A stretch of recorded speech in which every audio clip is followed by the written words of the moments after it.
This is the 2026 Audi RS6 Performance, and we're going to spend a week living with it. It's a fantastic choice if you think the new BMW M5 Touring is way too heavy, while the Mercedes E63 AMG is currently extinct, and the Porsche Panamera Turbo SE Hybrid has way too long of a name and is way too expensive at nearly $250,000. Now, this RS6 Performance is not necessarily a bargain deal. This one here has been optioned to $162,000, which is a lot of money, but it's fairly loaded. We've got the $9,000 carbon ceramic brakes. We have the matte carbon package. This is a bit of a beast. Now, I'm a bit of an Audi fan. I've owned several in my life so far. I had a previous generation 2016 C7.5 RS7, couple RH Gen 1 gated V10 Spider, Gen 2 RWS S4 A8. But when I drove this newest generation C8 RS6, I wasn't in love. Now, I wanted it. I wanted the wagon. The Avant is finally here, right? When I was shopping for my RS7,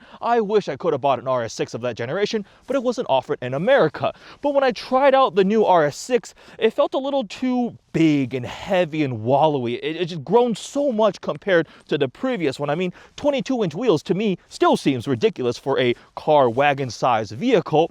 But now this performance version is the typical performance treatment. They sharpen it, they give it a little more power. The 4-liter twin-turbo V8, it's now 621 horsepower, a little bit lighter, just faster reflexes. That's kind of the whole point. So what is it like to live with and enjoy in fantastic quattro weather? We're gonna find out.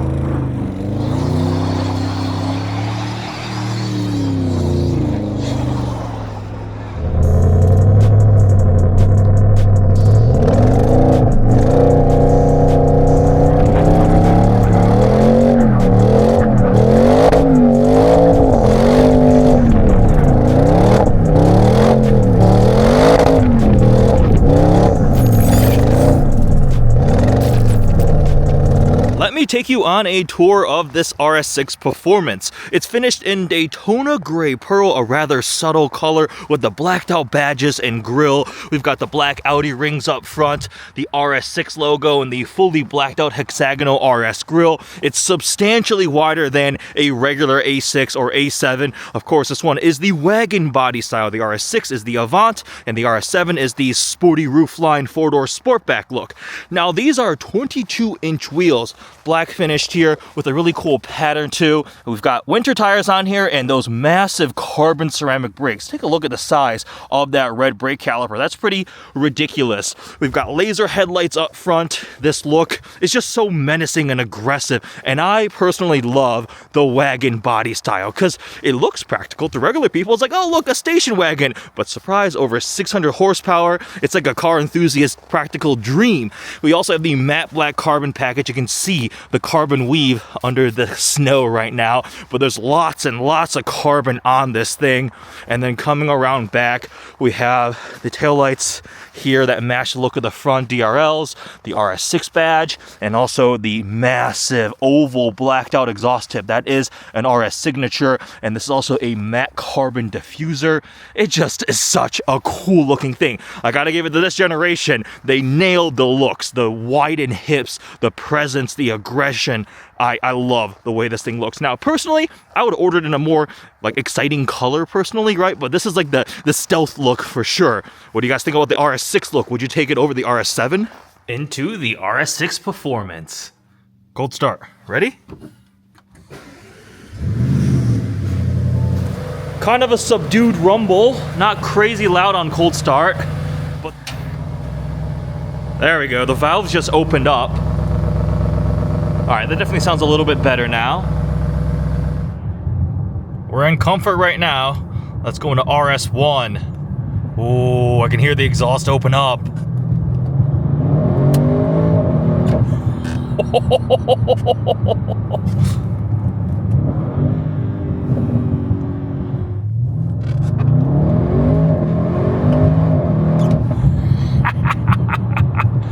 Oh yeah. This thing is a beast.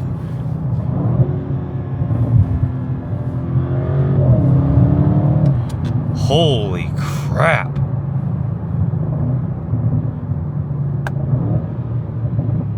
I am already very quickly reevaluating my opinion on this generation of the RS6.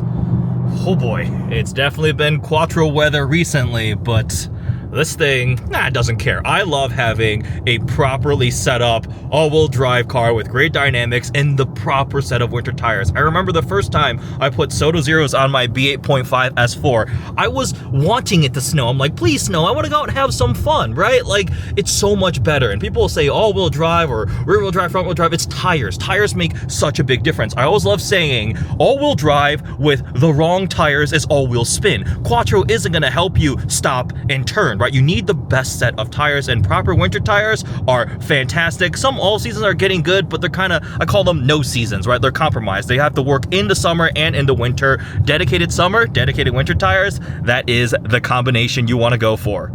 Evening gym session in the RS6. Check out the welcome sequence lighting. Oh, that's so cool. I will have to show that better later. This thing looks nice in the garage. Missed having a super Audi in my garage. Also, that interior spec. Ooh, very nice. Soft closed doors? Yes. Check out the welcome lighting sequence when you unlock the RS6. Get the animation, pretty cool. And then this is what it looks like in the back with the taillights. Those little individual segments of lighting. And yes, I just love how the hips flare out. It's so good and so encrusted in salt. One of the worst parts of winter. Ooh, you get a little RS Performance puddle lamp down there.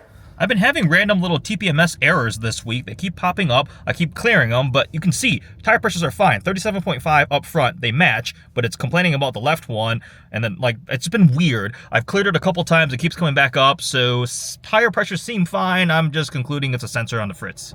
All right, so I am really liking the RS6 Performance. A couple of theories. The changes definitely make a big difference. The diff, I think, is lighter, reacts quicker. Suspension has been retuned, but it's still very comfortable. I like the steering more. Obviously, it is very, very fast. This thing has been a fantastic daily driver this week and a ton of fun to drive. Another aspect could be that my perception of a big, heavy, wallowy, super sedan wagon has been completely reset by the newest M5 and M5 Touring, because that thing is utterly gigantic. I really think I should go back and drive a regular RS6 because it's been a couple of years since I drove one, so maybe my perception and my verdict has been changed slightly, but regardless, I am really, really liking the RS6 Performance this week.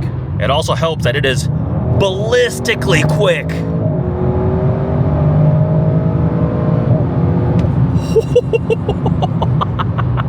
Oh, and it would just keep going and going. You need the Autobahn to really, like, exploit this thing, or a complete disregard for speed limits.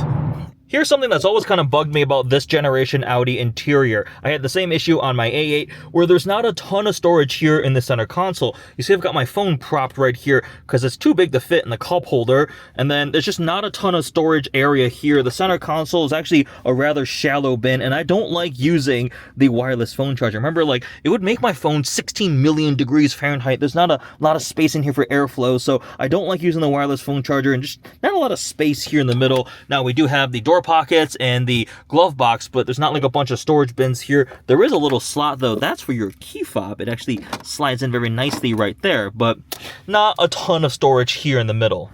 Time for a Costco practicality test with the RS6. One of the best parts of getting an Avant is the practicality and back wagon things. We have some Greek yogurt, trying this new protein chocolate milk thingy, and then a salmon goes in here, some beef in there, some ground turkey in there. I'll zip that up in a moment.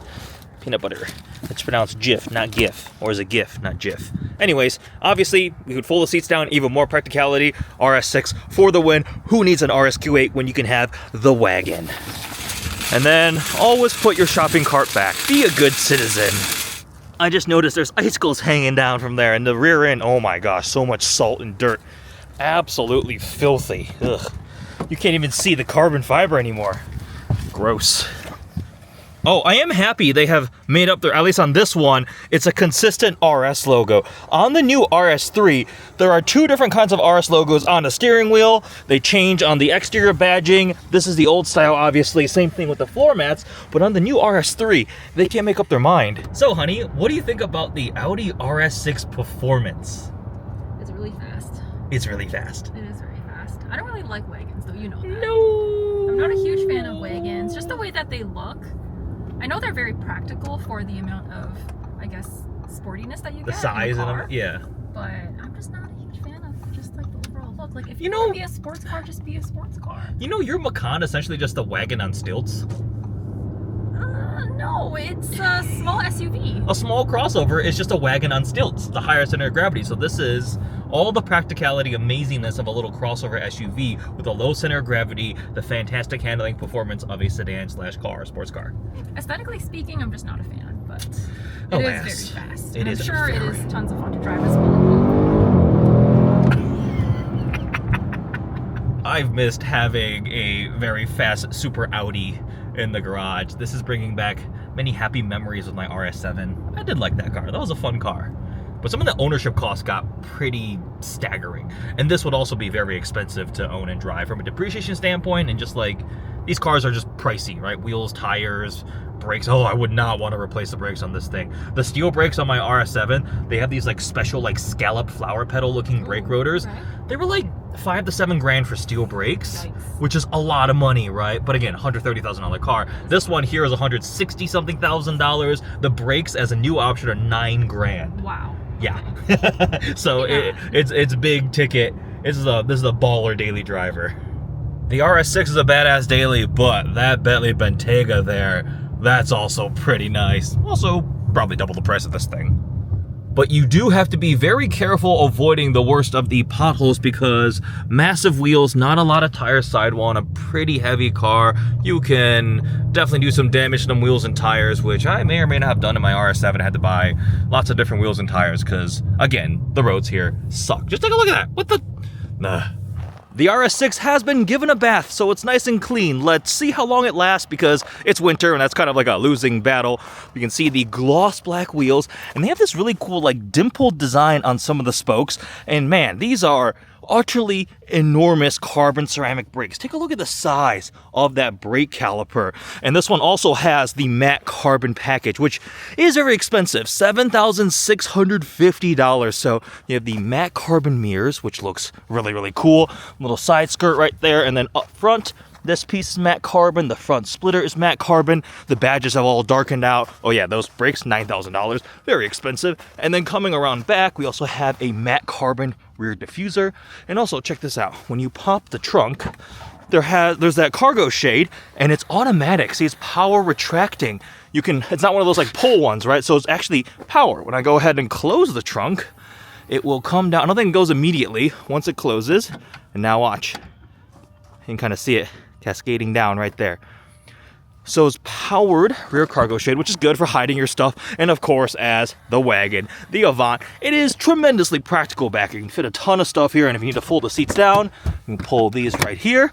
And man, that is a lot of space. You could transport furniture in the back of this thing. Very, very practical. Also, let's take a moment to appreciate this interior. It's on the more simple side, the traditional Audi RS treatment, but I love all the red accent stitching, the RS logo here on the seats, and the red accenting that shows through the hexagonal piping here in the middle of the seats. It's a really, really cool touch. We also have the red accents on the side of the seat belts, and then lots and lots of suede. This is all suede with the red stitching, the center armrest cover on the doors too. This is all black suede, and then we have the matte carbon accent that goes all across the interior there. Now, that is a lot of gloss black. If I owned this, I would probably get it protected in like stealth PPF. Maybe that would help, but you know, piano black can show dust and fingerprints and all that kind of stuff. So that's not fantastic. All this stuff is familiar with the dual stack screens right there, but I am a pretty big fan of this interior. Also, the suede flat bottom steering wheel, which is heated. Now,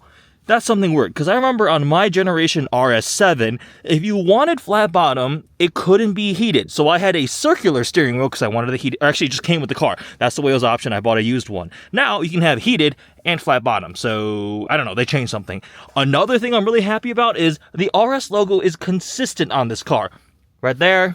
Right there. It's the old style with the overlap between the little diamond and the R. With the new RS3 I spent a week with, it was different all over the car. They had like the old one here, the old one there, and then they had the new one here, the new one on the back of the car. The steering wheel had the old logo here, and then the new one on the RS button. I'm like, make up your mind, Audi. Why are there so many different RS logos on the same car? This one is all consistent. All of a sudden, my RS6 Daily is very inadequate. Rolls-Royce Spectre. That's a baller spec. Dang.